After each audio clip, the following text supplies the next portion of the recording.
Ya, baik rekan-rekan, melanjutkan video saya sebelumnya tentang mesin cerdas untuk mendeteksi objek menggunakan edge impulse dan handphone. Pada video bagian kedua ini saya akan menjelaskan mengenai pembuatan pendeteksian objek dengan edge impulse, ESP32 dan Arduino IoT Clock. Untuk langkah-langkahnya kita bisa lihat di blog yang saya tulis ini di bagian 2. Di situ sudah saya berikan tahapan, ada sekitar 7 tahapan. Mulai dari yang pertama kita lakukan adalah melakukan pengumpulan objek atau pengumpulan gambar ya. Kalau sebelumnya menggunakan HP untuk langsung mengambil gambar, untuk penggunaan ESP32 ini kita menggunakan file. Jadi dengan program yang kita tanamkan di ESP32 kita ambil semua gambar kemudian disimpan dalam bentuk file dan nanti di edge impulse kita lakukan upload data ya, seperti itu.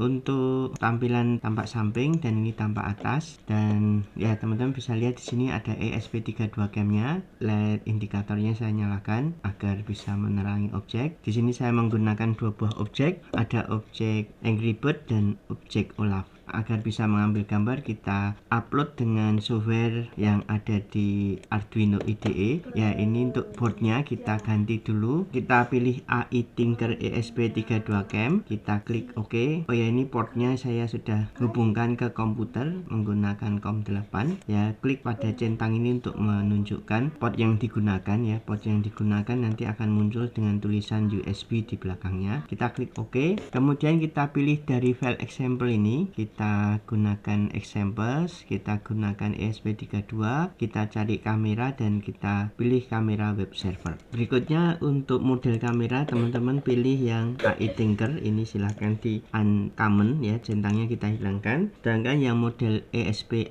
ini kita beri centang ya, kita matikan. Setelah itu pastikan SSID nya teman-teman yang miliki hotspot wifi nya diaktifkan supaya nanti kameranya bisa kita akses dari browser ya, sehingga kita harus mengetahui alamat IP dari kamera ini kita hubungkan dengan wifi. Nah, ini hotspotnya silahkan diisi, passwordnya juga silahkan diisi, kemudian kita bisa compile dan kita upload. Kita tunggu beberapa saat ya. Sudah terupload, kita bisa buka serial monitor, kita klik pada tombol serial monitor, kita lihat IP yang muncul di sini. Kalau belum muncul kita tekan tombol reset yang ada di ESP32 kita reset dan di sini akan muncul IP-nya ya. Ini adalah IP kameranya ya, kita copy kemudian kita tempelkan di browser. Kita buka salah satu browser kemudian tempel di kolom browsernya, kita tekan enter, maka di sini akan muncul tampilan dari kameranya ya, tampilan dari kamera ya, seperti ini teman-teman. Ini belum muncul gambarnya karena kita belum streaming ya, kita harus start stream ini seperti ini ya. Kemudian di atas ini masih gelap, maka supaya terang kita intensity-nya kita naikkan sehingga terang. Ini juga saya perlihatkan gambarnya seperti ini.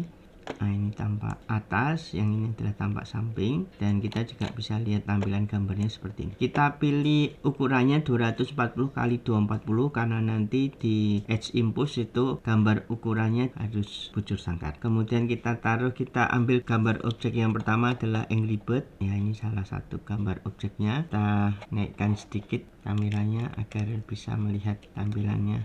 Ya, seperti ini. Untuk pengambilan gambar kita bisa tekan tombol save di sini. Kita klik save. Saya turunkan. Nah, ini akan muncul filenya di sini. Kita geser sedikit supaya berbeda dengan yang tadi. Kita save. Kita geser sedikit. Ya, kita geser sedikit. Kita buat 30 gambar. Sudah 36 ya. Oke, cukup. Kita upload. Sekarang kita buka edge impulse. Di sini ada di software aplikasi online edge impulse. Kita login ya. Kemudian kita klik create new project, kita beri nama bagian 2, kemudian create new project. Untuk pengambilan data kita menggunakan upload data, kita langsung ke data acquisition. Kemudian kita klik add data di sini, kita upload data, kita masukkan dulu di folder biar enak. Ini kita ambil semua, kita klik cut, kita taruh di salah satu folder, kita beri nama Angry Bird, kita taruh di sini. Ya, semua gambar sudah masuk, sehingga nanti di Edge Impulse kita pilih a folder gitu ya. Kita choose foldernya, kita cari di lokasi yang baru saja kita buat Angry Bird ini, kita klik OK. Upload, kita upload, klik upload, ini upload data ya. Kita akan membangun pendeteksi objek, kita klik yes. Ini sudah terupload 36 file, kita klik back. Selanjutnya kita buat labeling, ya, ini belum ada labelnya. Kita mulai dari yang pertama, kita klik saja labeling query. Sama seperti di bagian pertama, kita tambahkan bounding box untuk membuat pengolahan gambar menjadi fokus pada gambar di dalam kotak ini ya. Kita klik OK, kita beri nama Angry Bird, kita set label, kita tekan save label, nanti akan berlanjut ke gambar berikutnya. Kita klik save, ya perlu digeser kotaknya, jadi kita klik save label sampai semua gambar diberi label dan bounding box.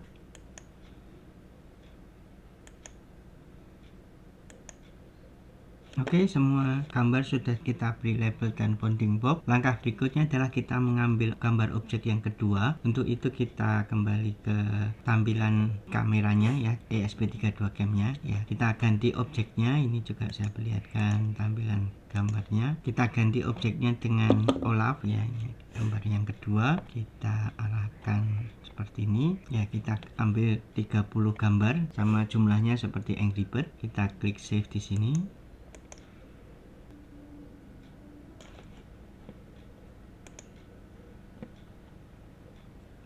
Oke, 36 gambar kita cut, kemudian kita taruh di folder, kita beri nama Olaf, kita taruh semua gambar di folder yang baru ini. Setelah itu kita buka lagi Edge Impulse. Di sini kita upload data, di klik data acquisition, kita tekan tombol upload data, kita pilih folder, choose file, ya kita pilih Olaf, kita cari folder Olaf, kemudian upload. Di sini klik upload, kemudian upload data. Oke, 36 gambar juga sudah kita bisa berhasil upload. Kita tekan back. Ya, berikutnya kita labeling ya, klik pada labeling query seperti gambar yang pertama tadi. Kita buat bounding box pada gambar yang perlu diproses. Kita beri nama Olaf, kemudian set label. Kita klik save label, kita buat semua gambar diberi bounding box dan label.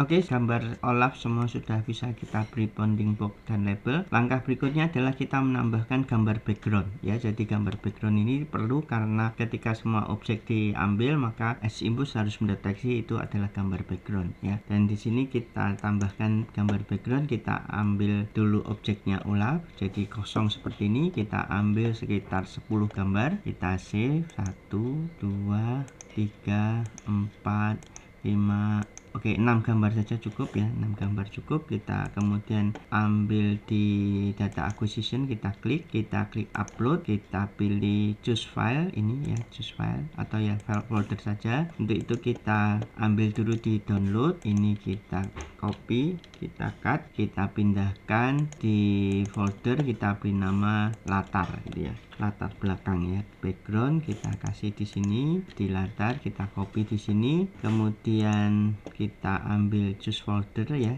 select a folder, kita cari ke folder latar, kita upload. Kalau sudah, kita upload data, ada 6 gambar harusnya. Oke, sudah 6 gambar, kita back. Nah, ini sudah muncul di sini gambar latarnya. Untuk gambar latar belakang ini tidak perlu diberi bounding box dan label, maka kita biarkan saja seperti ini. Maka langkah berikutnya kita create impulse ya, karena akuisisi data sudah berhasil, semua gambar objek dan gambar latar belakang sudah kita upload, maka kita bisa create impulse. Untuk create impulse ini karena kita menggunakan perangkat dengan memori terbatas, maka kita buat image width-nya ini adalah 48. Begitu juga dengan image height-nya kita buat 48. Jadi ukurannya harus sama, bujur sangkar seperti itu. Kemudian untuk resize mode biarkan fit shortest axis. Kita klik pada processing block, kita pilih image-nya menggunakan Edge Impulse, kita klik add. Kemudian kita klik add learning block, kita pilih object detection-nya tetap Edge Impulse, kita klik add. Kemudian kita save impulse.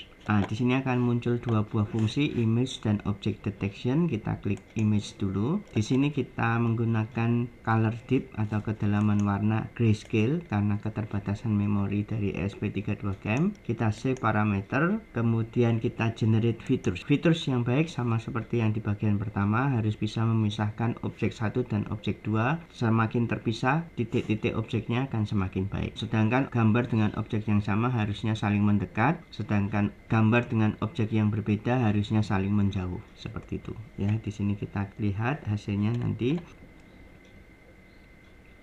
Ya, job sudah selesai. Teman-teman perhatikan di sini jarak terpisah cukup jauh antara Angry Bird dan Olaf sehingga fiturnya sudah cukup baik. Kita lanjutkan dengan object detection. Oh ya, kalau fiturnya tidak baik di mana bercampur antara objek yang satu dengan objek yang kedua, maka saran saya tambahkan pengambilan data ya. Semakin banyak data akan semakin menghasilkan pemisahan objek yang semakin jauh. Oke, dan ini kita masuk ke object detection. Ini di sini kita melakukan training pada model yang sudah dibangkitkan. Kita gunakan jumlah pelatihan 30 untuk membatasi terlalu banyak kalau 60. Kemudian learning rate-nya kita kasih 0005. Kemudian untuk different model kita tidak perlu rubah, biarkan kita pakai default. Kita start training. Ya, training sudah selesai ya. Di sini nanti kita akan lihat hasil evaluasinya. Diperoleh F1 score 100%, berarti ini sudah pelatihannya sudah bagus dan validasi dari data yang diolah dengan real input yang diberikan itu sudah cocok ya, sudah prediksinya sudah 1. Ya, ini sudah cukup bagus, maka ini kita bisa deployment ya, kita bisa deployment. Targetnya sebenarnya harusnya kita ganti ya, karena target di sini kita menggunakan Raspberry Pi 4. Kita sebaiknya ganti dengan menggunakan Expressive ESP-i karena pilihan ESP32CAM itu sama seperti ESP-i. Kita klik ESP-i ya, kita set target device, kemudian kita coba ulangi start trainingnya ya. Jadi kalau pakai Raspberry ini bisa langsung di deploy, tetapi karena kita menggunakan ESP32CAM kita ulangi lagi untuk men-training target device yang baru ini ya, yang adalah ESP32i. Kita start training. Oke, model training sudah komplit ya, job completed. Nah, ternyata hasilnya memang sama 100%, tapi di sini sudah kita rubah target device-nya. Langkah terakhir kita tinggal mendeploy agar hasil pengolahan data oleh Impus ini bisa kita tanamkan ke ESP32CAM ya. Untuk itu kita klik deployment, kemudian kita pilih search deployment option. Kalau pakai HP kita pakai barcode, tapi karena kita sekarang pakai ESP32CAM kita memilih Arduino library. Kita klik Arduino library, kemudian langsung saja di build ya, kita klik pada build. Oke, library-nya sudah bisa dihasilkan ya. Kita tinggal menanamkan library ini ke ESP32CAM. Kita sekarang buka Arduino IoT Cloud karena kita ingin agar library ini kita bisa hubungkan juga dengan Arduino IoT Cloud ya. Kita buka Arduino IoT Cloud, kita sign in. Apabila rekan-rekan belum memiliki akun, teman-teman bisa membuatnya ya, create one ini. Kita klik sign in. Untuk yang sudah, kita klik sign in juga, sudah terisi akun saya. Di sini di halaman Arduino IoT Cloud kita pertama kali membuat things. Di video sebelumnya, di video aplikasi 5, kita sudah membuat thing ya dengan device Node MCU. Di versi gratis Arduino IoT Cloud ini kita diperbolehkan untuk membuat dua buah thing. Maka di sini kita tambahkan sebuah thing, kita create thing di sini, kita beri nama thing yang baru, kita rename ya, kita beri nama deteksi objek 2 ya, sesuai dengan aplikasi yang akan kita buat dengan Edge Impulse. Kemudian kita klik rename. Di sini untuk variabelnya kita klik add, kita beri nama label ya, kita kasih nama label, kita beri variabelnya adalah karakter string. Kemudian untuk variabel permissionnya bisa read only ya. Kemudian untuk variabel update policy bisa kita pilih on change ya. Kemudian kita klik add variable. Nah, seperti ini teman-teman, kita sudah menciptakan variabel cloud. Berikutnya kita men-set up device, kita klik select device. Karena ini device-nya Node MCU sebelumnya, maka di sini kita tambahkan device baru, third party device. Kita kita pilih ESP32, kita ketik AI Tinker ESP32 Cam, kita klik continue, kita klik next. Nah, ini yang paling penting, teman-teman harus mendownload secret key yang ada di PDF ini. Kita klik untuk mendownload, kemudian kita buka. Nah, ini nanti akan diperlukan key secretnya untuk bisa menghubungkan variabel cloud dengan device AI Tinker ya, ESP32 Cam. Oke, kita lanjutkan. Ini kita centang save my device ID and secret key, kita klik continue, kita klik done. Oke, device sudah terset up. Berikutnya kita set up networknya, kita klik configure. Silahkan ini diisi dengan nama wifi, kemudian untuk hotspot wifi silahkan diisi di sini. Berikutnya untuk secret key kita ambilkan dari secret key yang ada di download untuk PDF ini ya. Kita mulai dari sini, kita copy, kemudian kita taruh di sini ya. Oke, itu kemudian kita klik save. Berikutnya setelah ketiga bagian ini lengkap, yaitu variabel cloud, device-nya juga sudah ada, dan network, maka kita lakukan pemrograman ya. Di sini terlihat status dari device masih offline. Begitu nanti program sudah bisa di-upload ke ESP32 Cam, maka device-nya ini akan menjadi online ya. Oke, kita klik sketch 1. Di sini sketch-nya dibangkitkan oleh Arduino IoT Cloud. Karena kita ingin melakukan editing isi dari sketch ini, maka sebaiknya kita membuka full editor. Kita klik open full editor. Di sini teman-teman bisa lihat program dari Arduino IoT Cloud yang dibangkitkan untuk ESP32 Cam. Yang paling penting adalah di string label ini. Nanti ini kita akan gunakan untuk menampung hasil pembacaan dari Edge Impulse ya. Untuk bisa menambahkan library Edge Impulse, kita klik pada tombol import. Kita cari ini ya, i bagian 2 Arduino 101 sesuai dengan nama projectnya. Tadi saya memberi nama project bagian 2, maka ini saya pilih, kemudian saya klik open untuk mengimport ya, untuk mengimport library-nya. Oke, ini sekarang sudah diimport. Oke, library sudah terimport dengan baik, kita klik OK. Di sini teman-teman bisa buka di custom. Nah, ini bagian 2 inferencing. Kita coba cek contoh kode program untuk library. Di sini bisa dilihat di bagian ESP32 kamera. Yang paling penting teman-teman harus bisa mengcopy baris instruksi ini, yaitu ada include bagian 2, ini adalah nama projectnya, diikuti dengan inferencing.h ya. Oke, ini untuk memanggil library-nya. Kita kembali ke sketchbook ya, yaitu di deteksi objek 2 Desember 18A. Ini sebaiknya programnya kita hapus, yang di awal ini kita delete, kita ambilkan dari program yang ada di bermain Arduino IoT Cloud di aplikasi yang ke-6 ya. Silahkan cari di bagian bawah, itu ada program ya, ada 196 baris. Ini silahkan di copy.